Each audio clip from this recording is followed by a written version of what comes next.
Atchutapuram factory ప్రమాదంపై deputy CM తీవ్ర దిగ్భ్రాంతి వ్యక్తం చేశారు. ఇంత ఘోర ప్రమాదం జరగటం చాలా బాధాకరమని, ఇలాంటి పరిశ్రమలు పొల్యూషన్ కంట్రోల్ బోర్డు కిందకు రాదని అన్నారు. ఇద్దరు యజమానులు హైదరాబాద్లో ఉంటారని అధికారులు చెబుతున్నారని, వారిద్దరి మధ్య గొడవ బాధ్యత లేకపోవటం వల్లనేనని తెలుస్తోందన్నారు. తాను డిప్యూటీ సీఎంగా బాధ్యతలు తీసుకున్న రోజు నుంచి చెబుతున్నానని, సేఫ్టీ ఆడిట్ చేయాలని ఆదేశించానన్నారు. అనకాపల్లి జిల్లా అచ్యుతాపురం సెజ్లోని ఫార్మా కంపెనీలో జరిగిన ప్రమాదం చాలా బాధాకరమన్నారు deputy CM Pawan Kalyan.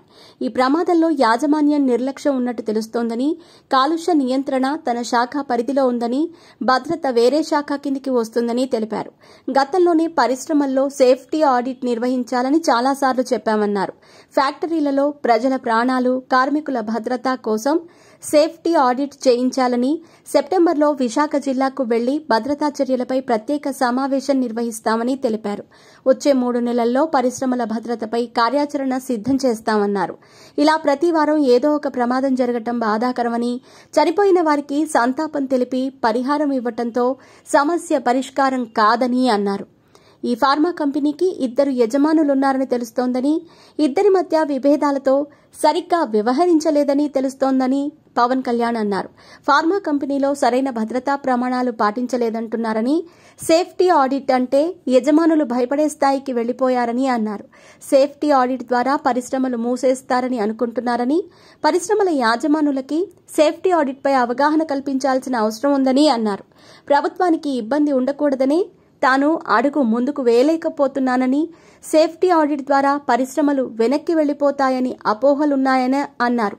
Bureaucracy కూడా బలంగా పనిచేయాలని, నిబంధనలని కట్టుదిట్టంగా అమలు చేయాలని అన్నారు.